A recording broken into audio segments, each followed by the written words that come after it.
ईश्वर भक्त गीताभ्यासी निवृत्ति प्रिय ब्राह्मण थे।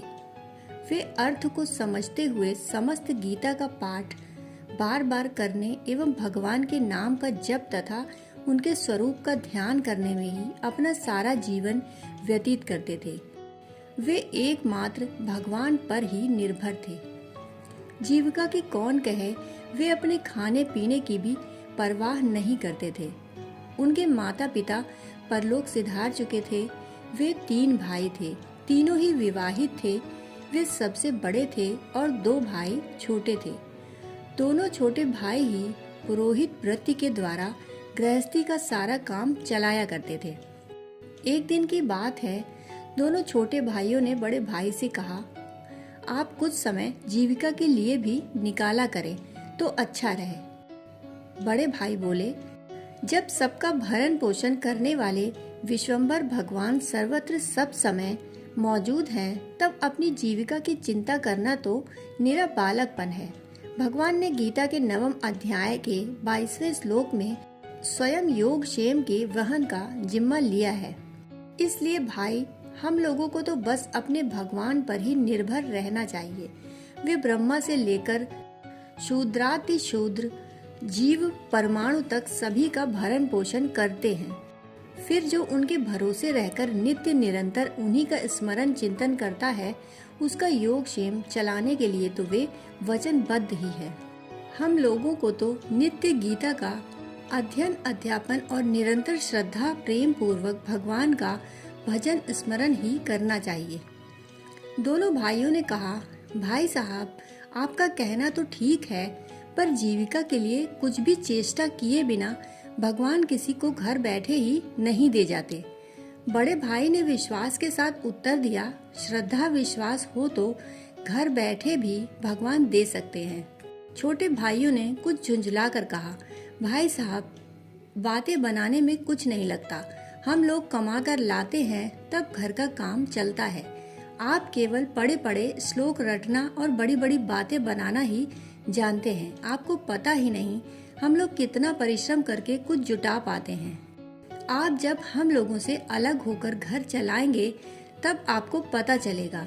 तब हम देखेंगे कि जीविका के लिए प्रयत्न किए बिना आपका काम कैसे चलता है।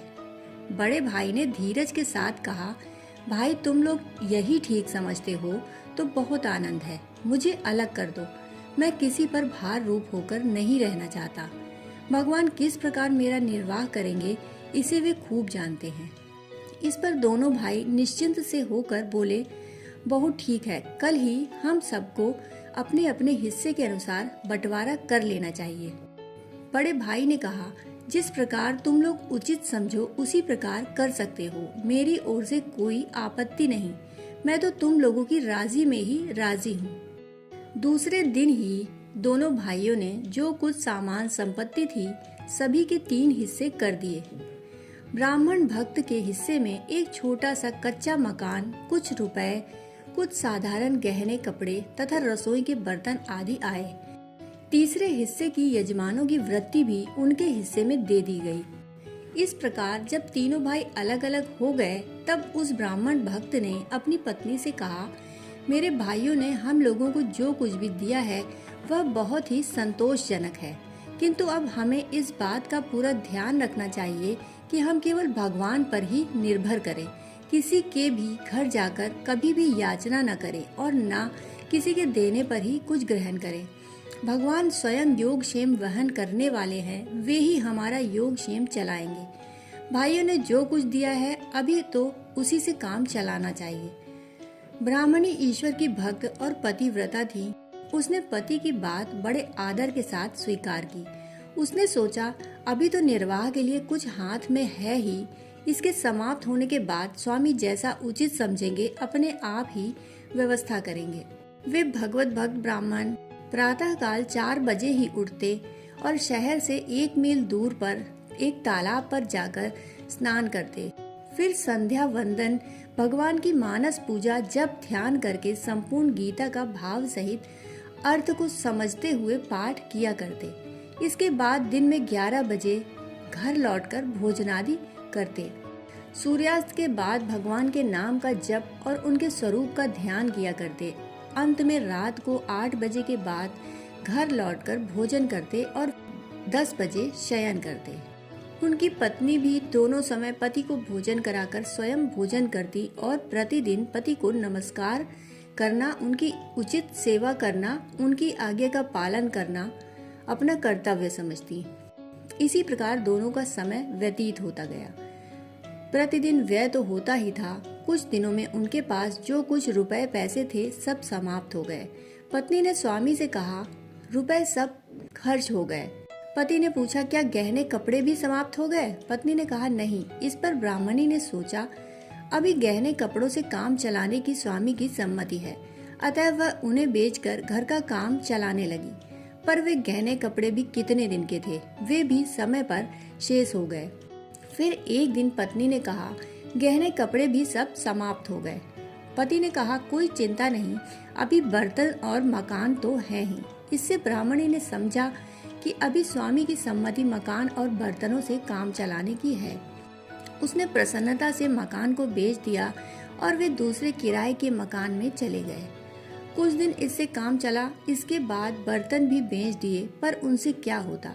अंत में ब्राह्मणी के पास तन ढकने के लिए एक साड़ी बची और ब्राह्मण के पास एक धोती और गमछा। एक दिन ब्राह्मण देवता जब प्रातः 4 बजे जंगल की ओर जाने लगे, तब पत्नी ने बड़े विनीत भाव से हाथ जोड़कर निवेदन किया, स्वामी अब सब कुछ शेष हो गया। घर तो किराए का है, बर्तन भी सब समाप्त हो चुके, केवल आपकी ये गीता जी की पोथी, धोती, गमछा और मेरी एक साड़ी बची है। आज भोजन के लिए घर में अन्न भी नहीं, जो कुछ था कल शेष हो गया। ब्राह्मण ने इसका कुछ भी उत्तर नहीं दिया और वे सदा की भांति जंगल की ओर चल दिए। जब वे गीता का पाठ करने लगे, तब उनके सामने वह अपना इष्ट श्लोक आया, अनन्यास चिंतयन्तो माम ये जना पर्युपासते हि तेषाम नित्याभियुक्तानाम योगक्षेमं वहाम्यहम्। उस दिन पंडित जी इस श्लोक को पढ़कर चौंक पड़े और इसे पढ़ते हुए मन ही मन विचार करने लगे कि मालूम होता है इस श्लोक में भगवान के वचन नहीं है, शायद शेपक होगा। यदि यह भगवान का कथन होता तो भगवान क्या मेरी संभाल नहीं करते? मैं तो सर्वथा उन्हीं पर निर्भर हूँ। उन्होंने आज तक मेरी सुधि जरा भी नहीं ली। यह समझकर ब्राह्मण ने उस श्लोक पर कालिक लगा दी और वे उस श्लोक को छोड़कर गीता का पाठ करने लगे। ब्राह्मण देवता के हृदय के इस भाव को देखकर सर्व हृदयेश्वर भक्त वांछा कल्पतरु भगवान तुरंत एक विद्यार्थी के रूप में घोड़े पर सवार होकर ब्राह्मण के घर उनकी पत्नी के पास पहुंचे और मिठाई का एक थाल भेंट में रखकर पूछने लगे, गुरुजी कहाँ हैं? ब्राह्मण पत्नी ने कहा, यहाँ से 1 मील दूर एक तालाब है, वे प्रतिदिन वहाँ स्नान और नित्य कर्म के लिए जाते हैं और लगभग 11 बजे लौटते हैं।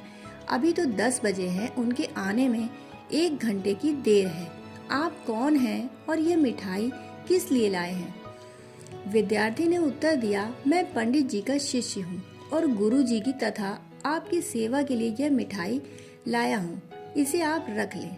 ब्राह्मण पत्नी ने कहा, पंडित जी ना तो किसी को शिष्य ही बनाते हैं और ना किसी की दी हुई वस्तु ही लेते हैं। मुझको भी उन्होंने किसी की वस्तु को स्वीकार न करने की आज्ञा दी है, इसलिए मैं ये नहीं ले सकती, इसे आप ले जाइए। विद्यार्थी ने कहा, आप जैसा कहती हैं वैसा ही मैं भी मानता हूँ। मुझ पर उनकी विशेष कृपा है, इसी से उन्होंने मुझे शिष्य माना।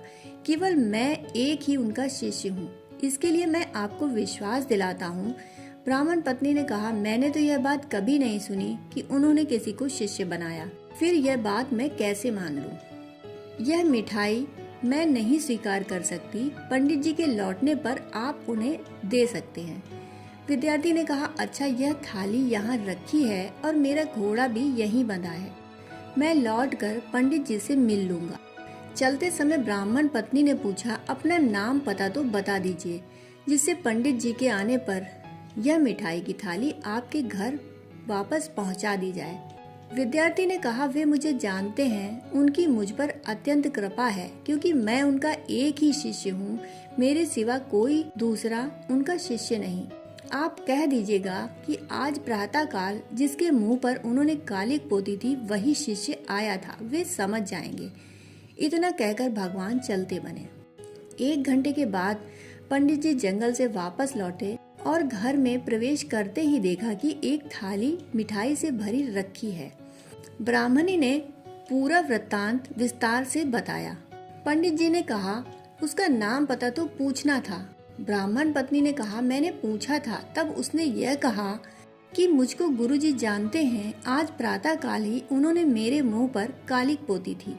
यह सुनते ही पंडित जी को रोमांच हो आया और वे गदगद होकर बोले, ब्राह्मणी तुम धन्य हो, वे तो साक्षात भगवान थे। तुम्हारा बड़ा सौभाग्य है जो तुमको उनके साक्षात दर्शन हुए। मैं अविश्वासी और हतभाग्य हूँ, इसलिए मुझको उन्होंने दर्शन नहीं दिए। मैंने एक दिन भी भूख सहन नहीं की और अधीर होकर भगवान के वचनों पर कालिक पोत दी। गीता स्वयं भगवान के मुख से निकली हुई है, उस पर कालिक पोतना सचमुच भगवान के मुख पर ही कालिक पोतना है। आज गीता का पाठ करते समय जब योग क्षेमम वहाम्यम श्लोक आया, तब मुझ अविश्वासी के मन में भगवान के वचनों पर शंका हुई।